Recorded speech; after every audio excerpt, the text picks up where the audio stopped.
Thank you very much. First, thank you for having me and thanks for sticking around. I'm presenting my paper with Jason Allen and Jakub Kastl. Jason is at the Bank of Canada and as always, he's one of the views of the Bank of Canada. And we're moving pretty far away from foster care now. So it's not like yesterday where we had a lot of school papers, one after the other. We're now switching gears and talking about something else.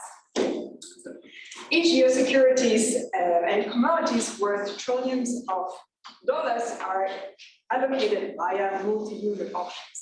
Multi-unit auctions are auctions in which bidders demand multiple units of the same good or multiple objects. One example we had earlier, multiple packages of cornflakes. We also had multiple units of financial securities, of electricity, and so forth.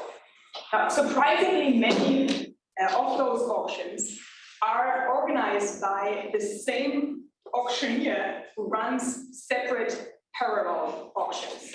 So, for example, many governments like the US and Canada, Brazil, Japan, China, and so forth, auction off different government securities, for example, 3 months and 1 year bonds in separate multi-unit parallel auctions.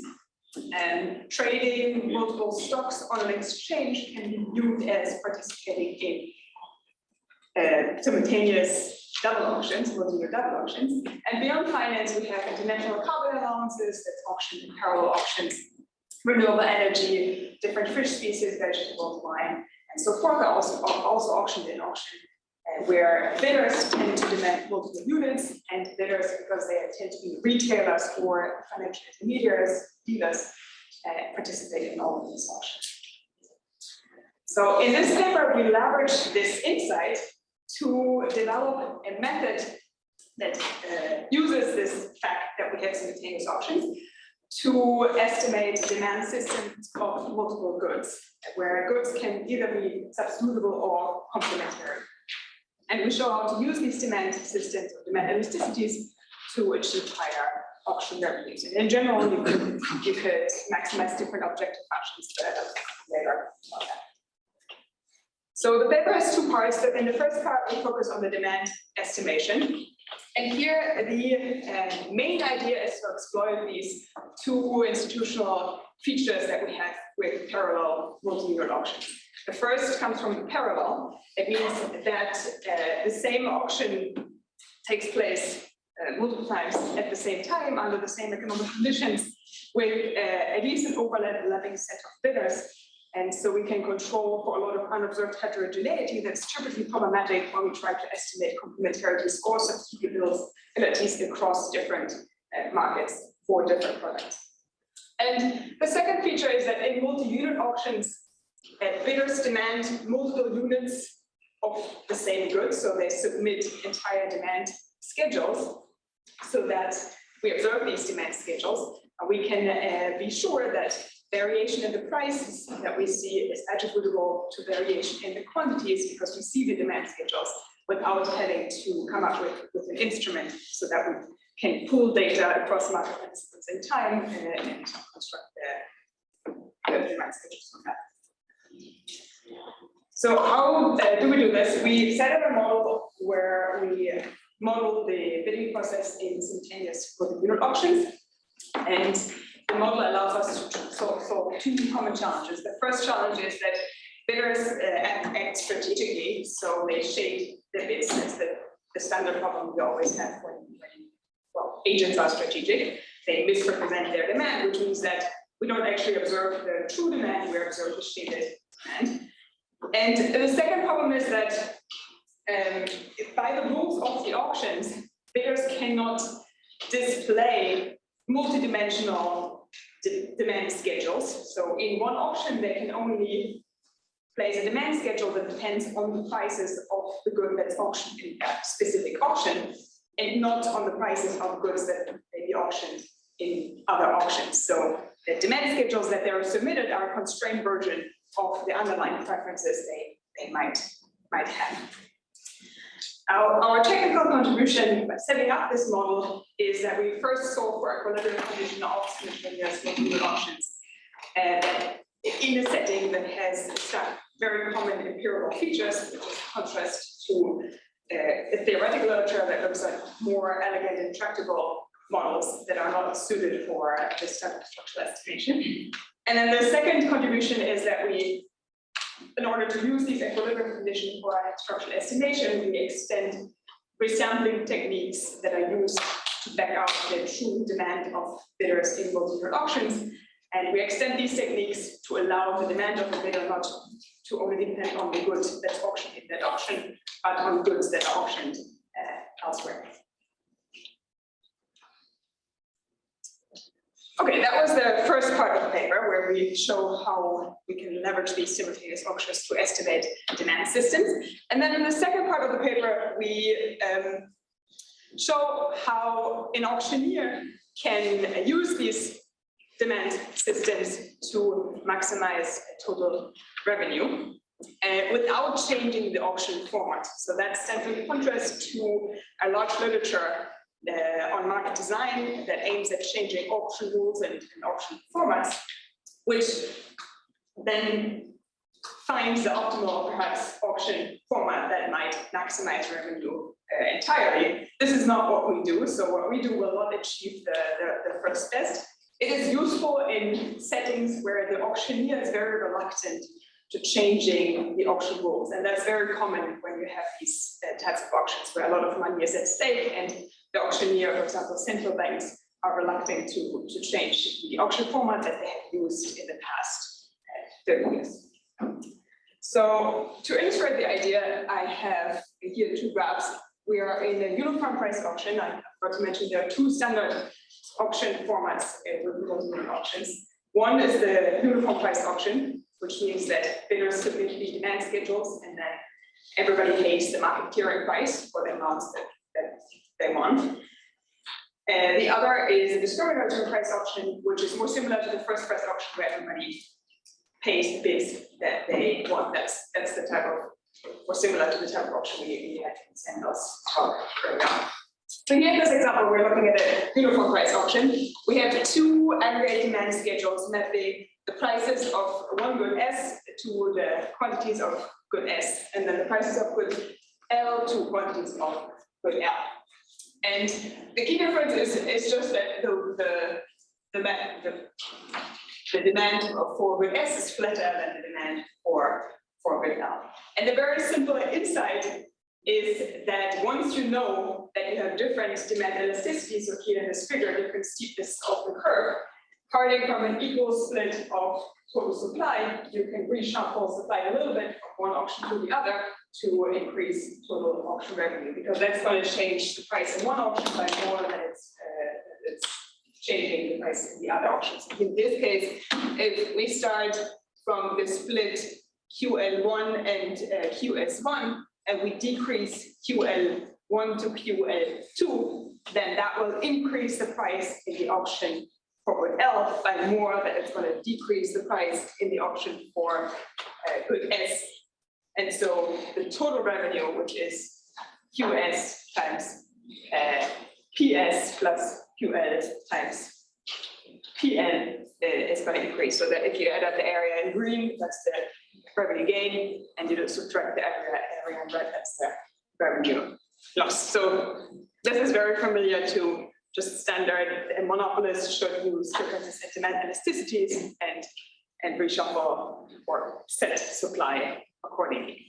Now, in our empirical application, Q is going to be the total amount of debt that the government wants to issue. S is short-term security, L is long-term security. In other examples that I mentioned, for example, the Fisher example, Q could be the boat capacity, so that total amount of fish you can fish. S would be one fish species, L would be another fish species.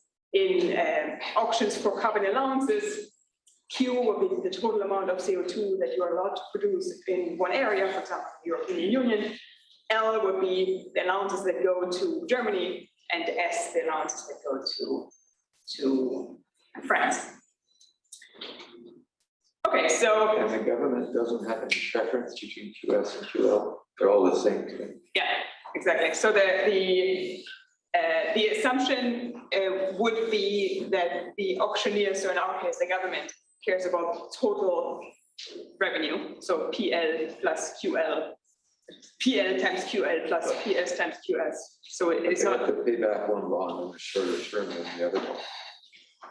if one bond is shorter than the other one. Yeah, Yeah, I will get to that. So we will introduce we call it issuance cost, where because the products are not exactly the same, you have basically a wedge between the two prices. One bond is going to be cheaper than the other because you have to roll over that bond, whereas you don't have to roll over that other.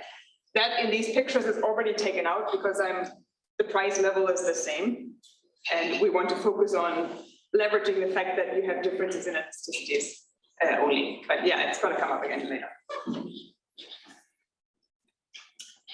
Okay, so then we use the data from Canadian Treasury auctions to show how to estimate our model and to run these counterfactuals. We find that 3, 6, and 12 month bills are only weak substitutes, even though they're cash-like, and that the aggregate demand for short bills tends to be less price sensitive than for long bills. So that's in the pictures that I just showed you.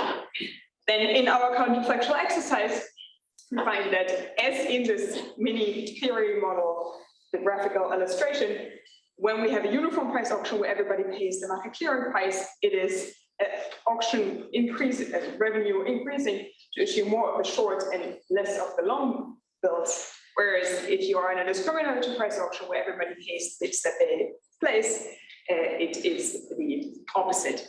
And the main reason for that is that when we change the supply in one auction, bidders will adjust their bids. And because they adjust their bids, these curves that I just showed you will not be static when I start playing around with the supply. They change. Depending on how they change, it's going to be better to issue more of S or more of L in the discriminatory price auction. Okay, so we focus on government debt, but generally our method could be used to estimate demand systems of many other products, including the ones that I mentioned on the first slide. And unlike in the standard BLP demand estimation, we don't have to impose any correlation structure on the unobservable preferences. And we can still identify complementarities and substitutabilities without doing that. So that in that way, it's complementary to our standard way of estimating demand. And then we show in our counterfactual that taking these complementarities or substitutabilities across auctions can help the auctioneer to achieve higher revenue.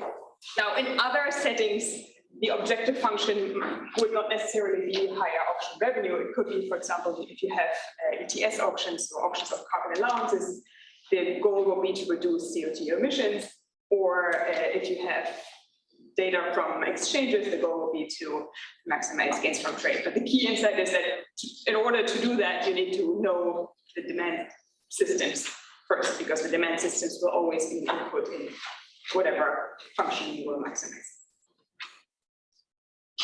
Okay, so for the rest of the talk, I'll have the standard outline. I first give you more institutional details and talk about the data. I mostly focus on our empirical application and say here and there words on how that would be in other settings. And then I give you the model and the application strategy and then findings and counterfactuals. So there are 3 types of products in Canada: 3, 6, and 12 months bills. And they are issued every other Tuesday in 3 separate discriminatory price auctions that are run in parallel. Now, in that type of auction, a bidder submits a step function that you see here. Again, we have prices on the y-axis and quantity on the x-axis. This bidder is the average bidder in a 12-month auction. She offers this high price for the first 50 million, then a bit of a lower price for the next 50 million, and so forth. So that's the demand schedule that that bidder submits. Then the auctioneer allocates, sums up all these demand schedules, doesn't allocate yet, first sums up all the demand schedules, finds the market clearing price, which here is here. And then in the discriminatory price auction, each bidder pays the price that the bidder bid, which is the area underneath this curve. So for the first 50, this bidder is going to pay this high price, and then for the next 50, the bidder is going to pay the price that is a little lower. And 1 second. And in a uniform price auction, which is the other standard format, everybody would pay the market clearing price. So this bidder would pay here the PC, which is the market clearing price for everything that the bidder wins. Yes. So who are these bidders? Are they members of the LBTS, or are they augmented by that? Yeah, so they are most of the bidders are the primary dealers in the government, in the auction. So they would also participate in these other auctions. They do a lot of other things before and after. So they're mainly the 25 banks. Even less than that. So you have 10 to 12 primary dealers. Are they required to bid? So for example, in the receiver general auctions, they have to take, in order to get sufficient coverage, they have to take certain positions. Are they required to do that here? They're not required per auction. They are obligated to cover a specific amount over 6 months. So they wouldn't be, in order to keep the status of the primary dealer, they have to buy X amount of all T-bill auctions within a month. Yeah. For us, this is going to help us a little bit because it ensures the global participation of bidders that drives the complementarity of substitutability. If I had one set of bidder that goes into one auction and another set of bidder that goes to another auction, then it wouldn't matter because we would have independent auctions. Okay, so this is how a discriminatory electronic price auction works, or bidding works, and the uniform price auction I also explained. Now, the data that you would need to do our estimation is similar to the data that we have. We have the bill auctions for the 3, 6, and 12 months bills from 2002 to 2015. You need to observe all the bidder IDs. So you need to observe all the bids and the bidder IDs. And for us, we have on average 10.6 bidders that participate in one auction.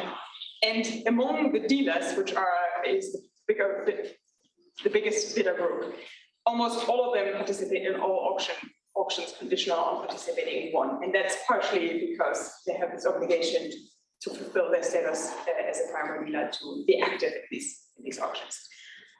The difference between these two bidder groups that we have, dealers and customers, is that dealers are the larger banks and they are allowed to bid directly to the auctioneer. Customers have to bid via the dealer, so that introduces some asymmetries in the bidding model that you don't necessarily need in other settings, but that we need in our setting. Do they bid on a lattice? Do they get on a lattice? Bid, or is there a discrete set of bids to have to submit? Or can they go?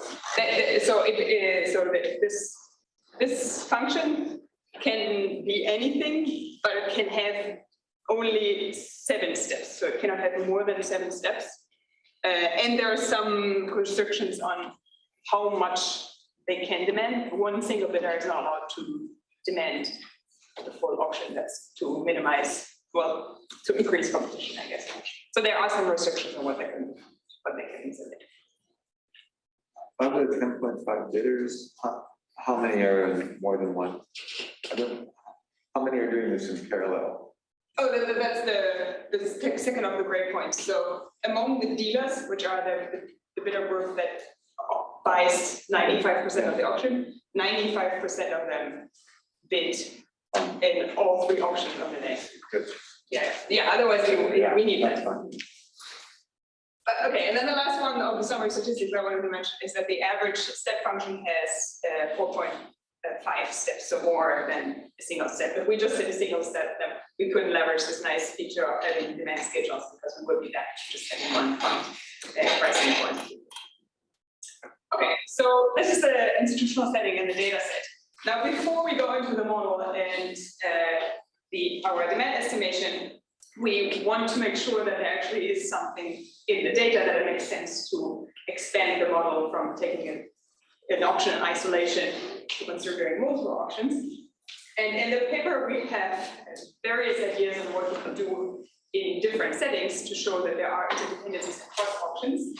The best thing that we can do in our setting, because we have this nice feature that customers can only bid via dealers and not directly, is to look at updating of dealers. So the idea is, if goods are independent, then observing a customer order in the auction for the 6-month bill is not going to change the bid of the dealer in the auction for the 3 months bill, because for the dealer, the 3 and the 6 months bills are independent goods. Whereas if we observe the dealer updating the bid in the 3 months bill auction when the dealer observed the customer bid in the other auctions, then that suggests that for the dealer, the bills are not independent. So here in this graph, again, you see a step function with prices and quantities. The solid line is the original bid that the dealer submitted.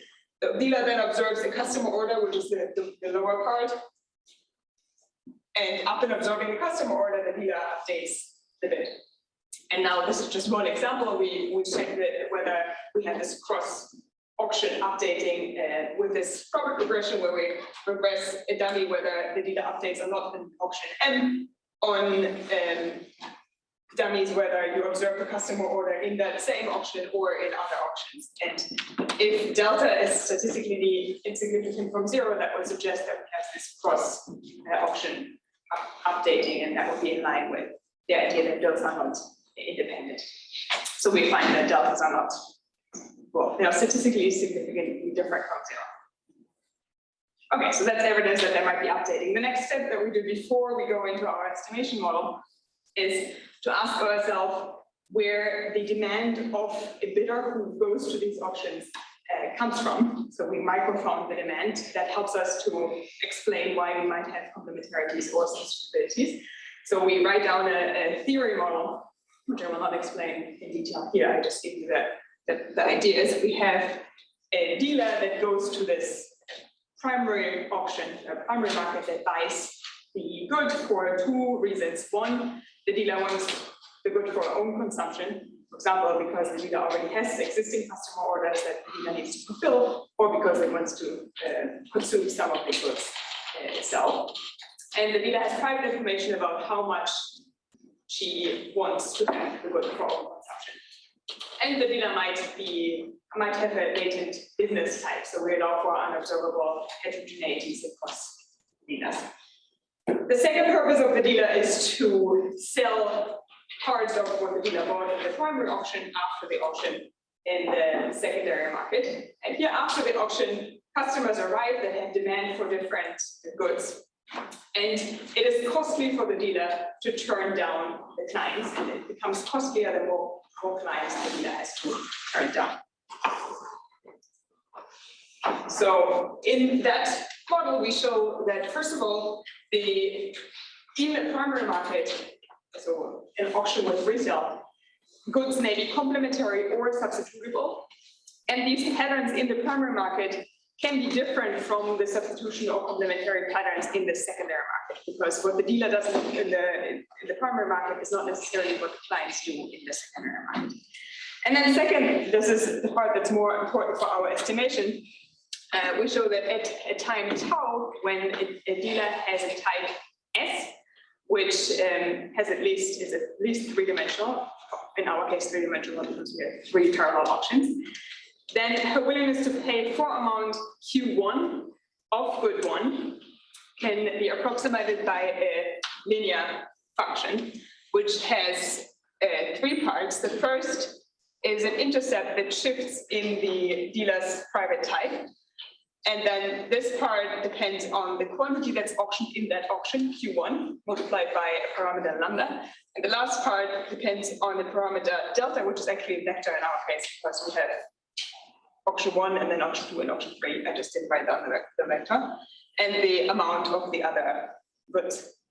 So the parameters we're interested in are lambda and delta. Lambda tells us, well, we expect lambda to be negative because the more I win in the auction, the less I will be willing to pay. If delta is negative, then the goods will be substitutes, because the more I win in the other auction, the less I'm willing to pay for good one. And if delta is positive, then the goods will be complements, because the more I win of good two or good three, the more I'm willing to pay for good one. Do you assume that the primary and market secondary are interconnected too, or do you just look at interconnection within the primary market? So the primary and the secondary market are interconnected to the extent that the dealers go to the primary market to then sell to the secondary market. And they're also interconnected because the clients that arrive in the secondary market have demands that might be correlated across these clients. But the deltas and especially the deltas are the reduced form parameters that come out. They're actually functions of the stuff of the microfoundation. Those are the interconnections in the primary market. Do the banks have any requirements of holding stuff, just for stability? For themselves, yeah, a little bit. So the dealers have not necessarily of holding on every day this amount of government securities, but over a month or over a quarter, typically, they have to fulfill certain capital requirements, which also involve carrying securities. So that's partially why the dealer in our microfoundation wants something for own consumption. Own consumption in our case means the dealer just keeps it on the balance sheet.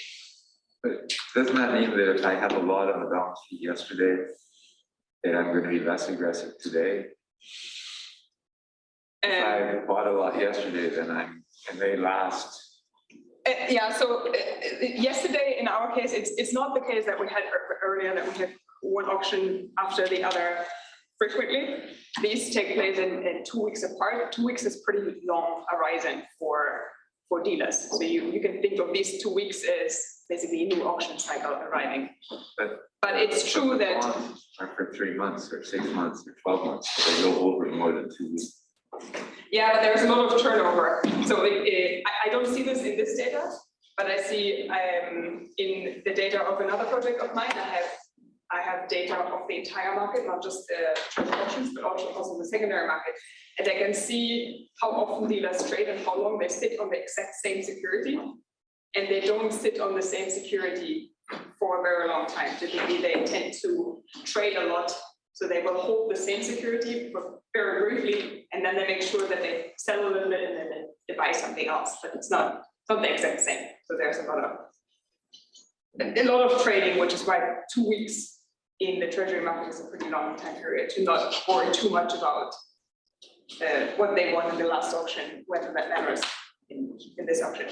Another thing that we could do in this data, which we're not doing at the moment, is that a unique feature of the Canadian auctions is that you do see the inventory positions. So you could check whether a dealer who has a specific inventory position fits differently or behaves differently than when the dealer has a different inventory position. I haven't done that. If that's a clarifying, what is the G superscripting? Oh, it's a group. It's a group of the bidder. So we have the two groups that we observe. Is the customers and the dealers. Here I'm only looking at dealers because I'm mostly focusing on dealers. And then this is not what I'm showing here because that would be too messy, but we can allow for a latent business type, in which type the group, there will be two observable groups, is dealers and customers. And then the dealers could have latent business types, which I don't observe, but the dealers know one another. So then the G would be the dealer that is specific business type. And then how does the S2 and S3, I guess your values for the other, something related to your preferences for the other goods affect the lambda one and the delta one? They do not.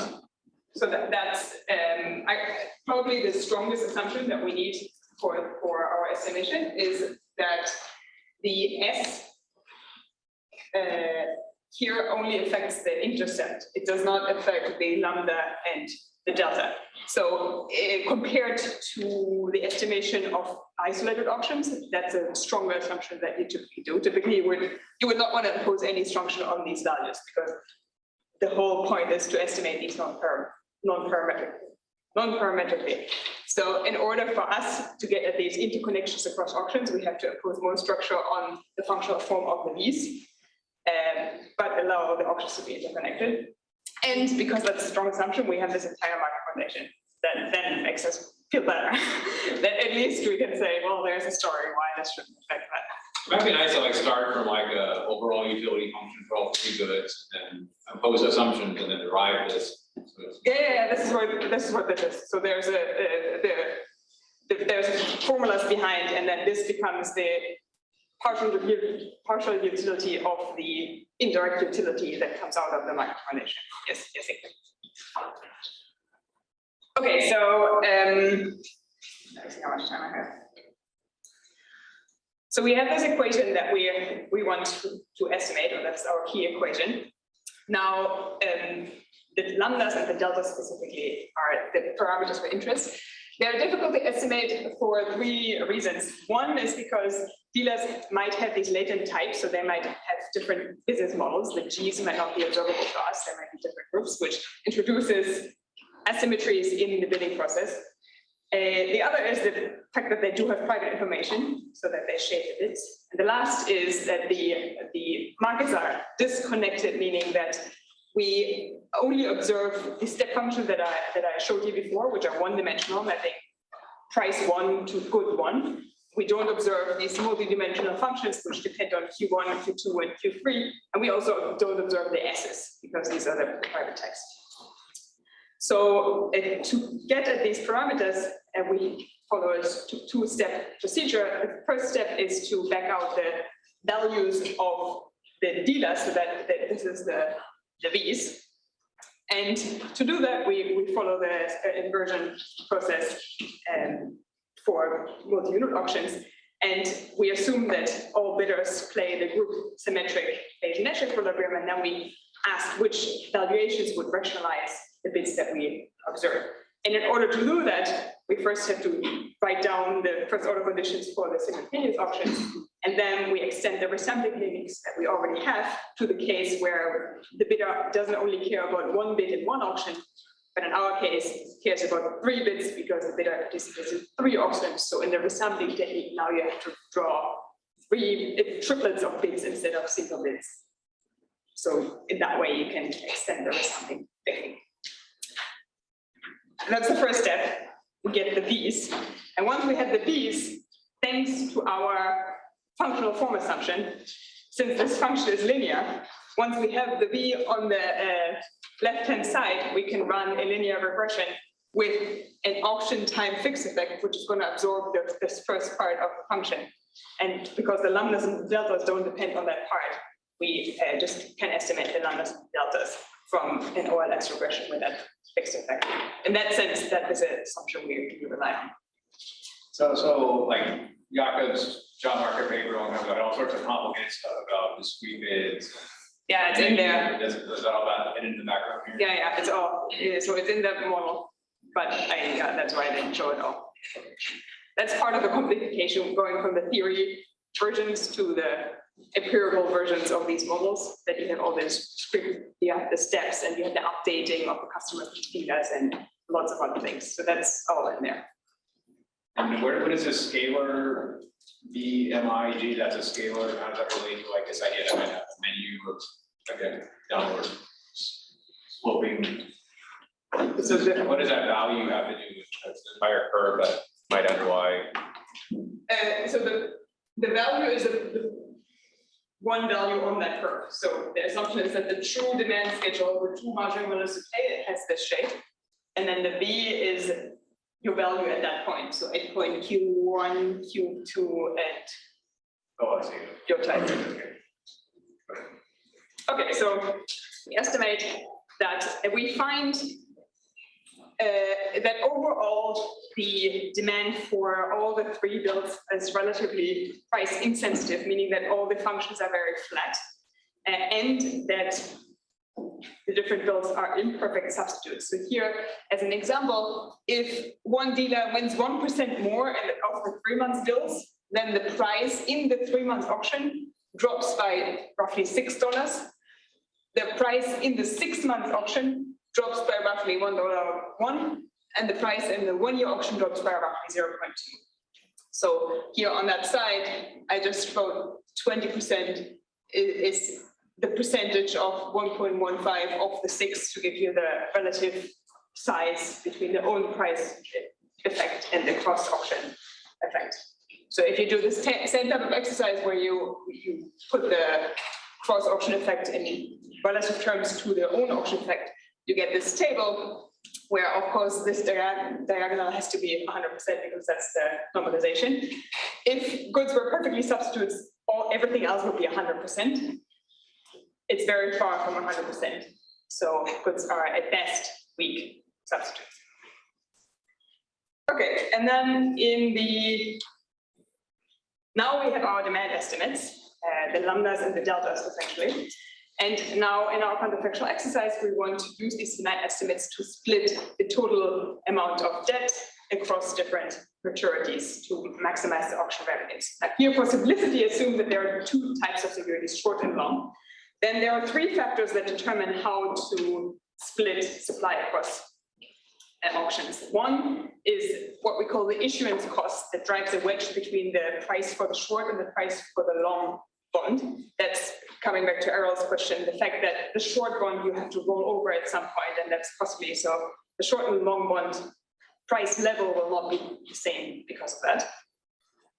The second factor is the market price elasticity. That's what I have highlighted on the second or third slide, the fact that the curves don't have the same steepness. And the last factor is the auction format, which is that it depends how you want to reshuffle your supply, whether you have a uniform or a discriminatory price auction. Now, I will focus on the last 2, and I take the first as given. So I'm not focusing on the difference in price levels, I'm focusing on the difference in the elasticities and the auction format. So here we come back to the graphs that we already saw. That's our theoretic exercise, where in the theory, we make assumptions that make it nice to look at in theory. In practice, these curves are not smooth. There are step functions and so forth. So in practice, this looks more ugly, but in theory, to make it intuitive, we can simplify. So we had, in the case of the uniform price auction, if we start from a split where we have Q1S and Q1L, because this curve is flatter than this curve, to maximize total revenue, we should decrease the amount of the L and increase the amount of the S, because the price in this auction, thanks to the reduction, is going to increase more, and the price of this auction is going to decrease, so total auction revenue is going to increase. Now there's a trade-off, because the less you auction off the good L, the narrower this box is going to get. So in the extreme, if you drive this down to 0, then you will have no gain from the auction of good L, because you no longer multiply this very high price in auction L with something positive. So there's going to be a trade-off with how much you want to issue of L and S, and the corner solutions will not be optimal. Now, in the discriminatory price auction, which is the auction that is actually used in Canada, it's more difficult because everybody pays the bids that they're submitting. So now the entire curve below here, actually this should also be gray, the entire curve below the aggregate demand counts. And if you decrease the amount QL to the amount QL2, in this auction, you will lose this auction revenue in that auction, and you gain this auction revenue in the L auction. And theoretically, it's no longer clear what you should do, whether you should issue more S or more L. For that, we use our estimated model that has the step functions in and everything else. And we find that in the case for Canada, issuing more L is better. And so that's the opposite of the uniform price auction. Okay, I think I'm basically out of time. So I'm going to skip the nice graph that I have of the price quantity trade-off and conclude. So in this paper, we developed a new methodology on how to estimate demand systems for multiple goods that can account for any degree of substitutability or complementarity, and illustrate how to use these demand systems to better target the auctioneer's objective, which in our case was to maximize auction revenue, but that could easily be adjusted for other things. Thank you. Thank you.